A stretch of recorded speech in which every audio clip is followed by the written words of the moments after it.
retrouvais face à une nouvelle difficulté, j'ai dit, j'ai hâte qu'on partage ce témoignage. J'ai hâte que je... Oh oui, le témoignage sera puissant.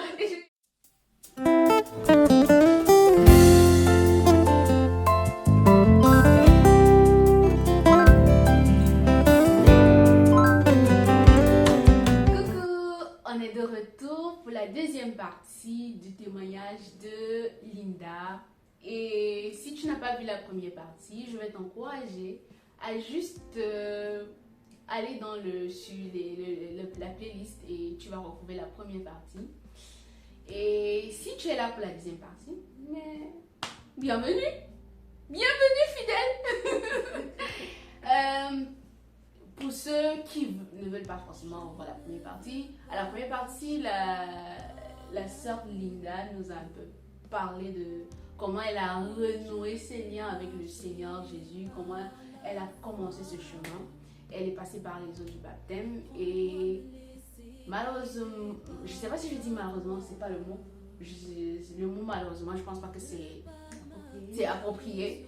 Mais en fait, lorsqu'on donne notre vie au Seigneur, c'est pas forcément un fleuve tranquille en fait. Parce que généralement, on pense que bon, après la solitude par laquelle elle est passée, la dépression, et que le Seigneur est venu combler ce vide, qu'elle a ressenti de l'amour, de la chaleur fraternelle.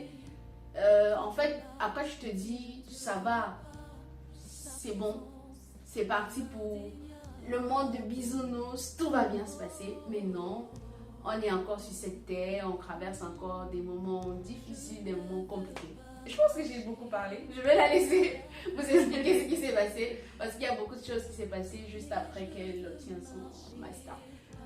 En fait, après mon master, il faut savoir qu'en France, lorsque tu es étudiant à l'étranger, après le master, tu peux décider de demander une carte de séjour, chef d'emploi ou création d'entreprise. Ce que j'ai fait. Et moi aussi, j'avais fait ça. Et cette carte est valable plus un an non renouvelable. Du coup, pendant les 1 an, tu vas chercher du travail ou créer une entreprise en chercher du travail pour pouvoir changer ton statut à travailleur ou créer une entreprise pour être auto-entrepreneur après. Et dans mon cas, vu que j'ai étudié l'administration, pour moi, je ne trouvais pas trop d'idées de projets qui pouvaient m'amener à créer une entreprise. Du coup, j'ai donc décidé de maximiser dans la recherche d'emploi. Et j'ai beaucoup galéré à trouver un emploi. Et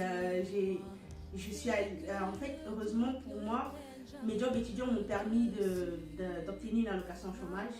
Et grâce à l'allocation chômage, je continuais à payer mon loyer, vivre tranquille.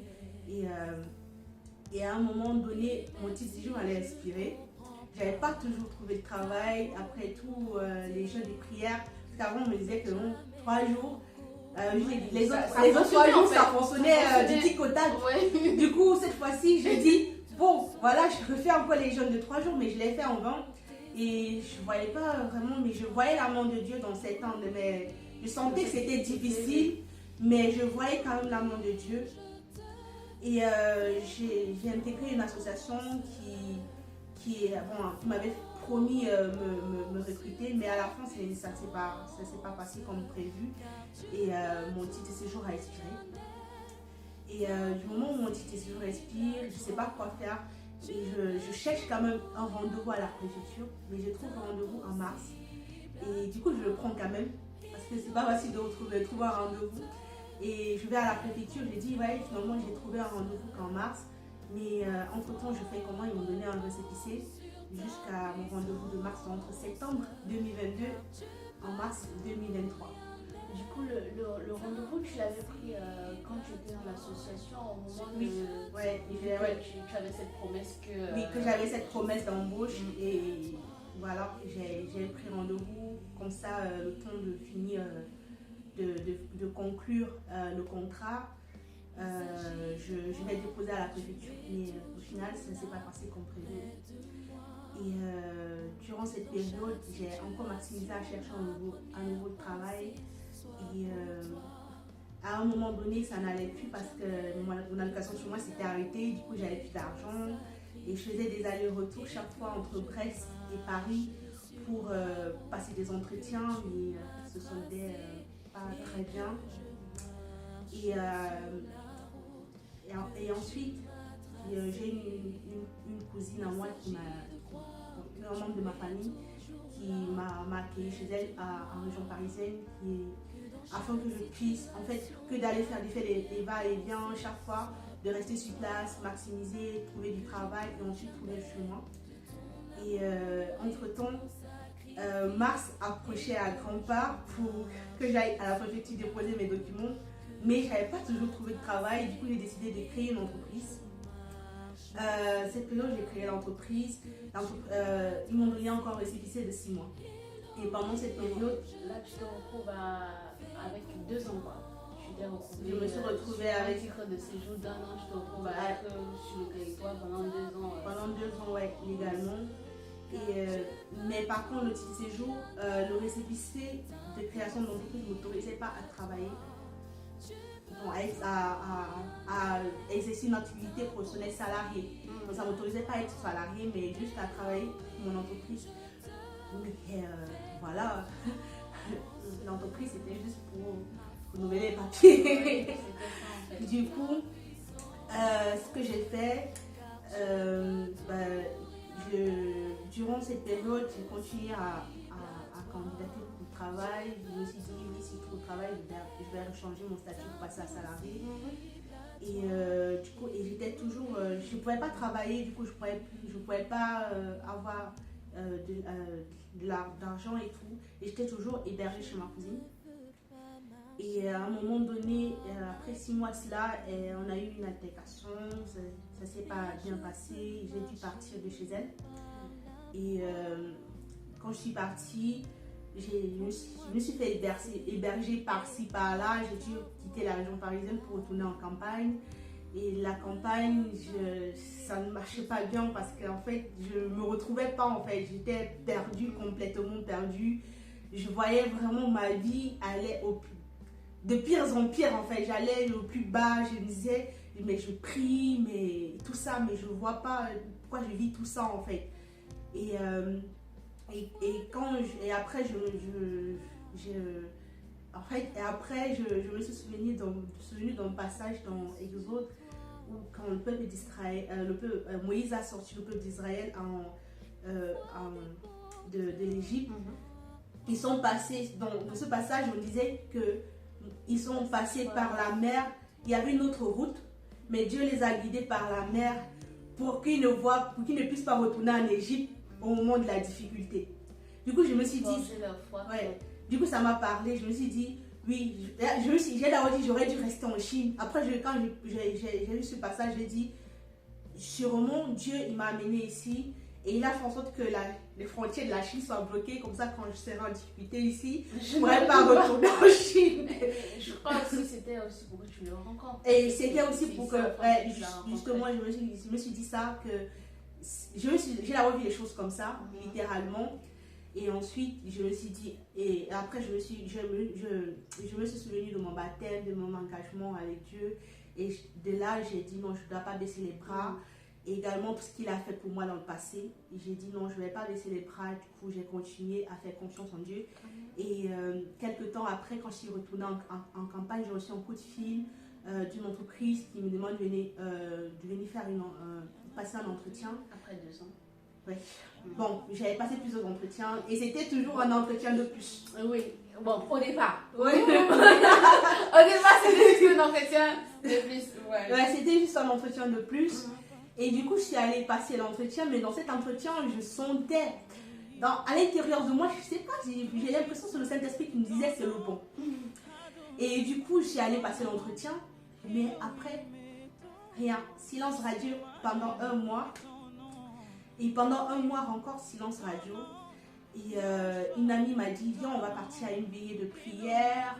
Et j'ai dit, ok, allons-y. Bon, de toute façon, j'aime bien aller dans les veillées de prière et tout.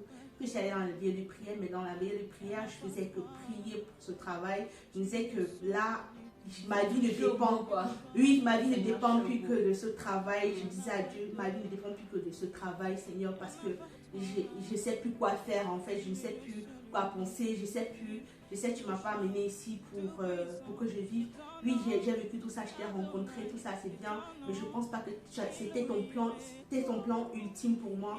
Je pense que tu as encore quelque chose à me montrer et tout. Montre-moi ta main. Et le lendemain de la veillée, quand je suis rentrée, la veillée c'était le samedi, du coup je suis rentrée le dimanche matin et le lundi matin, cette entreprise m'a appelé pour me dire que finalement ma candidature était retenue et que bon voilà, ils allaient préparer les documents pour que je puisse signer mon contrat et commencer en novembre 2023 après presque 2 ans et demi. Après presque 1 an et demi de recherche. Disons 2 ans parce que 2 ans.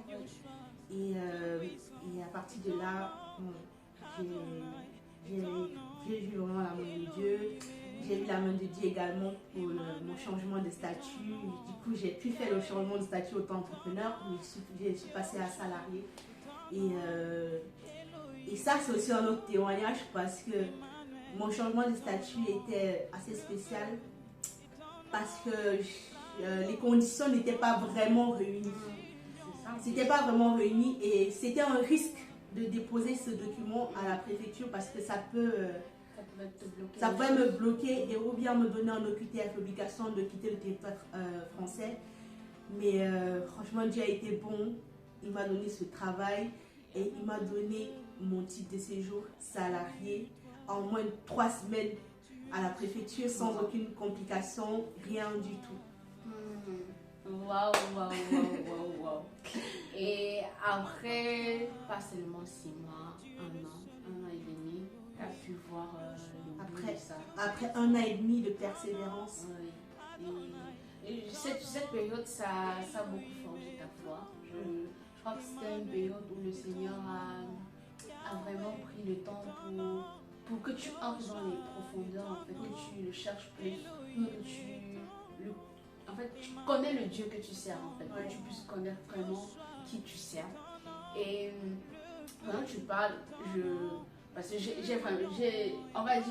vécu un peu cette période avec toi à côté. Et à chaque fois, quand c'était difficile, quand on se retrouvait face à une nouvelle difficulté, je dis, j'ai hâte qu'on partage ce témoignage. J'ai hâte que le témoignage sera puissant. Et à chaque fois, je disais ça, que le témoignage sera puissant. J'ai hâte qu'on partage ce témoignage parce que, mais franchement, à un moment, moi-même, quand on priait pour ça, et on me dit bien aimé. Et une fois, tu as dit, mais franchement, trop de personnes ont prié pour moi pour cette idée à la limite. Tout le monde a prié. Je suis sûre qu'il y a des gens qui étaient fatigués de prier pour moi. Mais franchement, comme Dieu dit, Jésus dit, priez sans cesse. Priez sans cesse. Parce que, donc dans la parole de Dieu dit, 1000 ans pour Dieu vont un jour.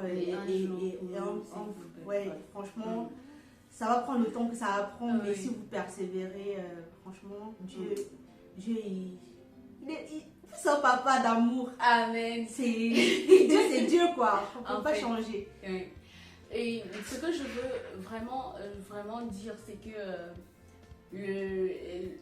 les sommes qui disent que le Somme 34 qui dit que le malheur atteint souvent les justes, mais l'Éternel en délivre toujours. On peut rencontrer des difficultés, on peut passer par des épreuves, mais au bout, il y a le Seigneur qui est au contrôle. Et à travers ta difficulté, comme je te le disais tout à l'heure, c'est que je voyais vraiment comme quelqu'un qui avait comme une main en fait, qui avait la main du Seigneur qui te tenait là, qui disait malgré que c'est dur, tu ne vas pas tomber, que je suis là, je te soutiens. Tu vois, et que Lamentation qui dit que les bontés de l'Éternel ne sont point épuisées et ses compassions se renouvellent chaque matin. Et c'est en fait ce que je voyais en fait chaque fois avec toi, que dès qu'une nouvelle difficulté, tu étais confronté à une nouvelle difficulté, on voyait les bontés de l'Éternel. Tu ne travaillais pas, mais tu n'as pas passé un jour sans manger. Oui. Malgré les moments où tu t'es retrouvé face à ce logement, où tu as dû quitter ton logement sur Brest, revenir sur Paris, il y a eu ce problème avec ce membre de ta famille. Mais même comme ça, tu n'as pas dormi dehors. Oui, tu n'as pas passé une nuit en plein air. Sans abri. Ouais. Le Seigneur a été au contrôle. Et c'est pour ça que nous voulons dire à une personne qui passe par des moments difficiles, qui a fait 40 jours de jeûne, qui a fait des jeûnes, multipliés des jeûnes et qui n'a pas encore vu la réponse. Crois-moi, le Seigneur est avec toi. Le Seigneur, il veut te soutenir et il te soutiendra jusqu'au bout. Il ne permettra pas que tu puisses sombrer. Non, ce n'est pas son plan pour toi. Il a un plan de bonheur et non de malheur pour toi. Il a fait pour Linda. Et je crois qu'il va aussi le faire pour toi. Il est vraiment un Dieu fidèle et sa fidélité dure à jamais. Tant que tu vas compter sur lui, il ne permettra pas que tu te retrouves dans une situation difficile. Parce que, par exemple, pour toi, il n'a pas permis que tu te retrouves dans une situation illégale. Oui. Normalement, au bout d'un an, c'était fini pour moi. Mais je pense que même si l'opportunité avec l'association n'a pas marché, il avait autre chose en fait à côté. Il a permis que cette association te permette déjà de faire la demande à la préfecture. Et au bout d'un an, cette rendez-vous que tu avais au mois de mars t'a permis de renouveler tes papiers encore pour 6 mois. Et après, même déjà réunir tous les documents nécessaires pour la création d'entreprise, c'était aussi une grâce.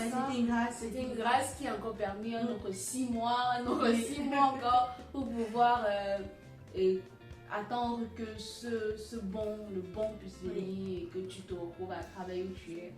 Et peut-être tu ne l'as pas dit, mais où tu travailles aujourd'hui, ta position, quand tu m'as dit où tu travailles, je me suis dit non, mais c'est là où le Seigneur voulait que tu sois en fait. Oui. Ou est-ce que tu te retrouves dans un endroit où il y a des personnes qui passent par les mêmes difficultés par lesquelles tu es passé. Alors, mais franchement, le Seigneur ne fait jamais rien pour rien. Et il savait où il fallait que tu sois. Parce qu'aujourd'hui, quand tu rencontres ces étudiants qui ont besoin d'aide, tu sais en fait par quoi ils traversent. Et au-delà de les aider administrativement, comme tu le fais, tu as ces paroles d'encouragement. Tu sais en fait ce que tu peux leur dire, qui va vraiment leur redonner l'espoir parce que tu es passé par là. Donc vraiment, je vais dire à quelqu'un que la situation par laquelle la situation dont tu traverses, elle n'est pas anodine pour le Seigneur. C'est parce qu'il a un plan pour toi. Pas juste pour toi, mais aussi pour ceux qui vont venir par après. Et comme j'aime bien souvent dire, on est béni pour être une bénédiction.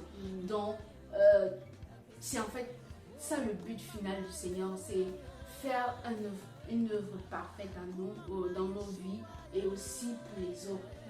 Et il y a ce verset de Matthieu 7,7 qui dit « Cherchez, vous trouverez, frappez, on vous ouvrira. » J'ai oublié une phrase là. Demandez, on vous donnera, qui est la première partie. Et c'est ce que tu as vécu au départ, avant de vraiment faire cette rencontre avec le Seigneur. Tu étais vraiment dans ce demander et vous recevrez. Quand tu demandais, le Seigneur disait prends, je suis là. Prends. Mais il a fallu que tu arrives à se chercher et vous trouverez. Et dans ce chercher, ça forge ta foi. Ça te permet de connaître ton Dieu. Et voilà. Nous espérons que vous avez été bénis. Moi aussi, j'espère que vous avez été bénis et que vraiment mon témoignage a été encourageant pour certains. Et franchement, gardez la foi, vraiment gardez Dieu Dieu est de l'autre côté de toutes les façons. Il est toujours là. Ne nous décourageons pas, continuons parce que la vie chrétienne, c'est pas un long fleuve tranquille, mais Dieu dit, même si tu as la foi comme une tonne de moutarde, tu diras à cette montagne, déplace-toi et va t'ouvrir. Amen. Continuez à croire, à espérer en l'Éternel parce qu'il a un plan excellent et magnifique pour toi. Nous allons croire que tu as été béni et nous souhaitons que tu fasses quelque chose. C'est que tu bénis aussi une autre personne avec cette vidéo en la partageant, en commentant et en appuyant sur le bouton like. Et aussi à t'abonner si ce n'est pas encore fait. Mais franchement, abonne-toi. Et on se retrouve très prochainement pour une autre vidéo. Reste béni et accroché au Seigneur. Bye bye. Bye bye.